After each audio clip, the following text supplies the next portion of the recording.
Nights at Freddy's.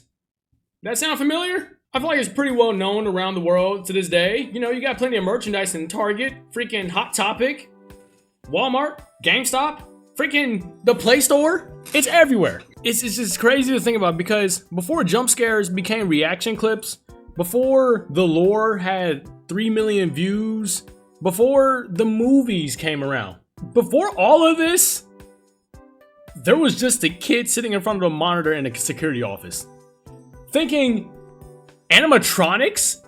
What? Or how can animatronics be scary? Oh, it was. It somehow worked. So sit back, let's have a chat for a moment.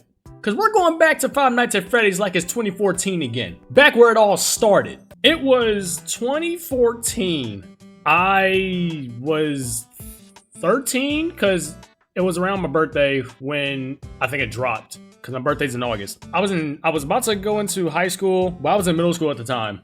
I remember hearing about this weird indie game where animatronics moved at night. I didn't think it would change anything. I didn't think anything of it. Cause that was around the time when I was like discovering YouTube and whatnot too. Like really discovering YouTube.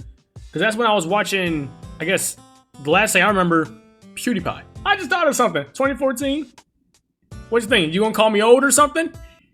Please, do it.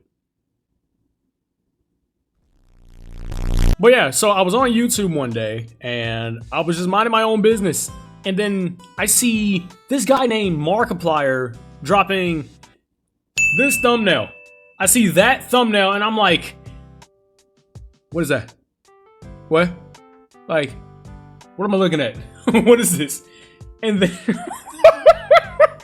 oh, frick, what a time. Hello everybody, my name is Markiplier and welcome to Five Nights at Freddy's. And it's weird, hearing that intro is just like, it was definitely the start of something crazy. I remember watching Markiplier's first video.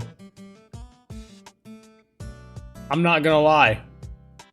The energy, the fear, something about it felt different. And let me tell you something. It was so crazy to the point where like I was excited, but I was also terrified because it's like I don't know what to expect. I'm freaking keeping the lights on at night, freaking at the time at my best friend's place, having the flashlight on because I'm thinking, oh no, Freddy's gonna come through the window. Freddy's gonna come through the window or stalk us at night. Oh no, we got animatronics haunting us.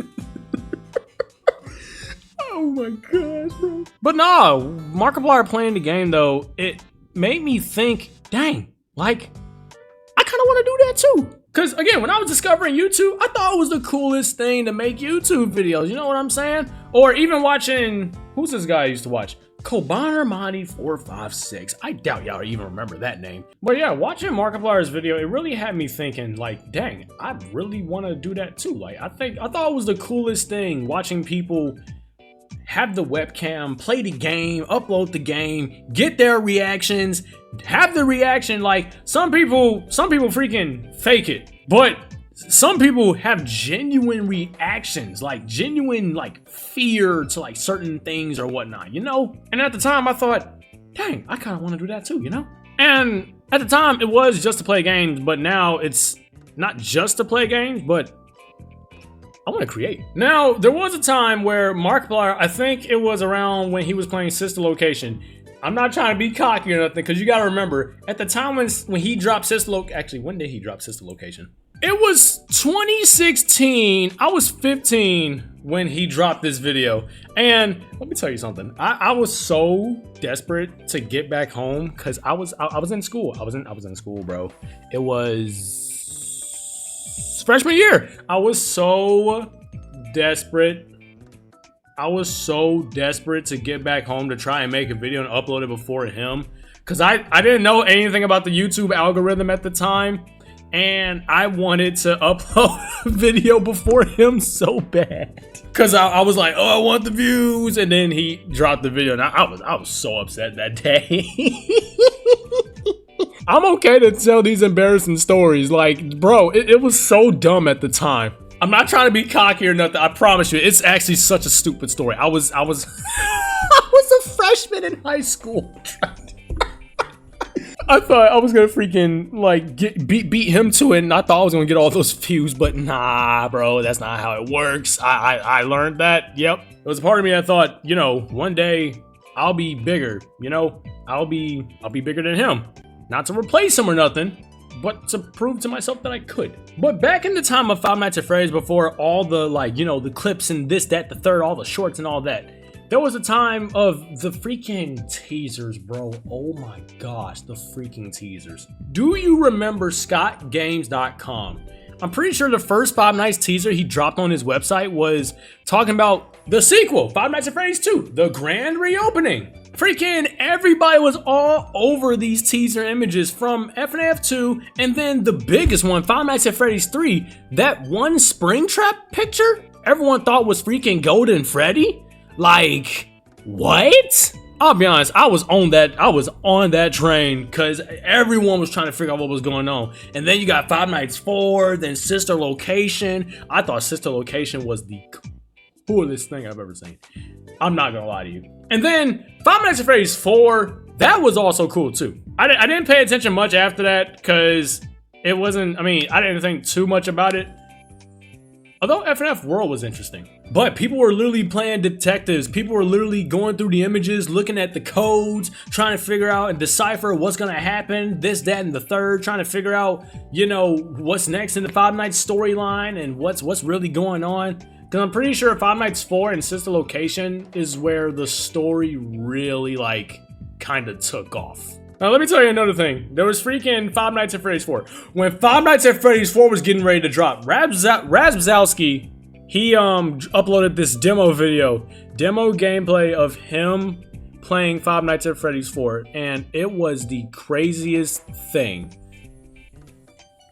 Me and my brother, we were in Tennessee at the time. We were all in Tennessee at my aunt's place at the time. Me and my brother were watching Razbzowski play Five Nights at Freddy's 4, the demo. And it was when the mini Freddy's? Freddles. One of the Freddles showed up on the bed. And bro, oh my gosh. First, me and my brother were like, oh, whoa, okay, that was weird. And then the big thing, literally maybe 3 seconds later, happens. Guys, I need to make sure we do that. Oh, shit! Oh, you son of a bitch! Oh my god!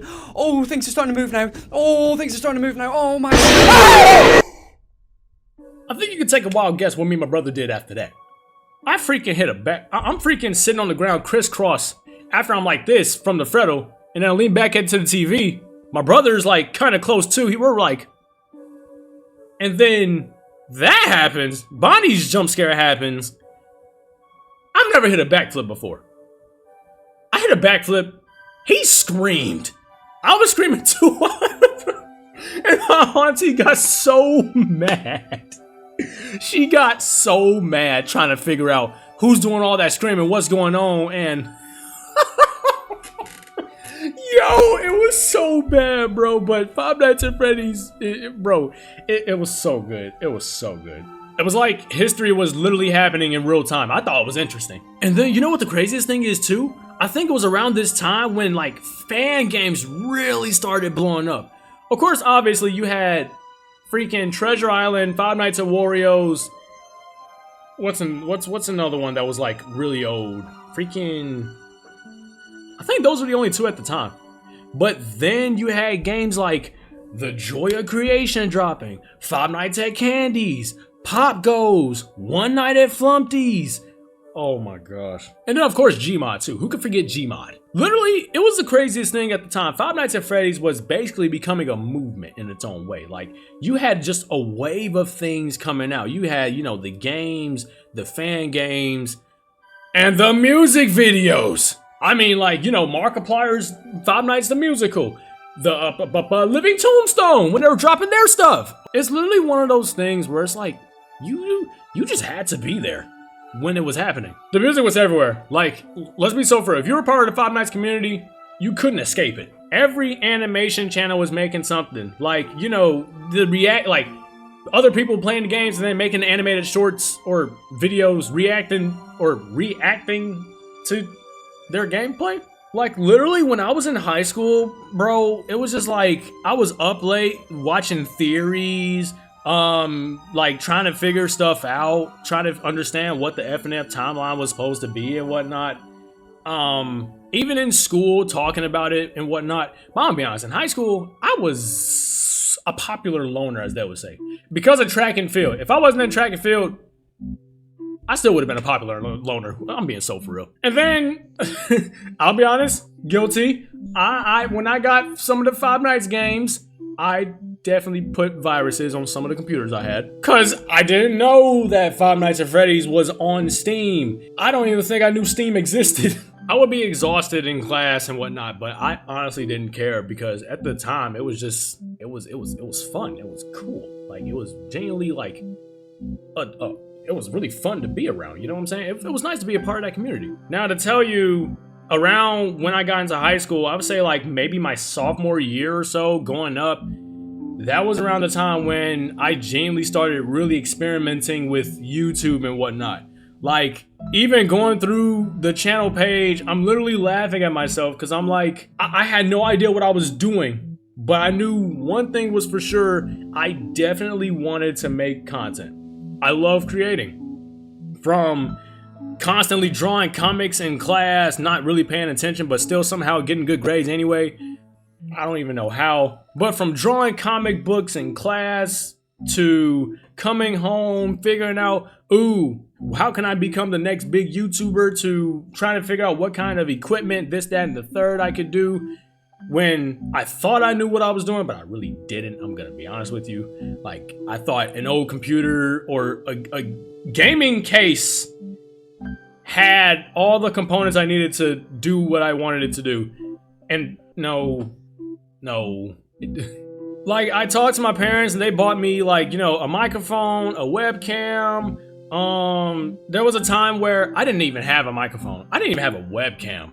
And I used my old phone, connected it to the computer. I had an Xbox 360 controller and used the microphone for the Xbox headset to talk. Like, it was bad. It was bad. But I made it work. And there was even a time where I was like too shy too, you know? I was like really shy to make content and, like, you know, put myself out there, because I'm a little insecure about that. That's something I need to work on. It's jealousy. It's jealousy. I was jealous because, you know, so many other people were making it work while I'm stuck. And now we're at a time where I'm here. I'm still chasing it, but in my opinion, I feel like I'm in a much better spot than I was, because now I don't really care what other people do or how much bigger they are than I am. I'm in my own lane. And it's working. And it's just little things I gotta work on. I say the biggest thing I need to work on is being consistent. That's the biggest thing I gotta work on, is actually being consistent. Even from that time, the dream hasn't changed. I still want to be a content creator. I do. I'm not giving up on that dream. Sure, times have changed. Things are so much different now than what it was. You know what I'm saying? Things are so much different. But it's just crazy how Five Nights at Freddy's went from an indie horror game, just the smallest, tiniest indie horror game where you gotta survive, technically 7 nights, to having 2 movies, so much merchandise, so much fan games, a freaking fanverse initiative, and did I mention a bunch of games already? And VR too. Yeah, VR games. It was just a crazy time to be in. It's just like, like I said, you just had to be there for one of those things, you know? Back then, I wanted to be like the creators I watched. Now I just want to be myself. If 2014 me could see this, he would probably be terrified of the animatronics. But he would also be proud. Thanks for growing up with me. See you next time.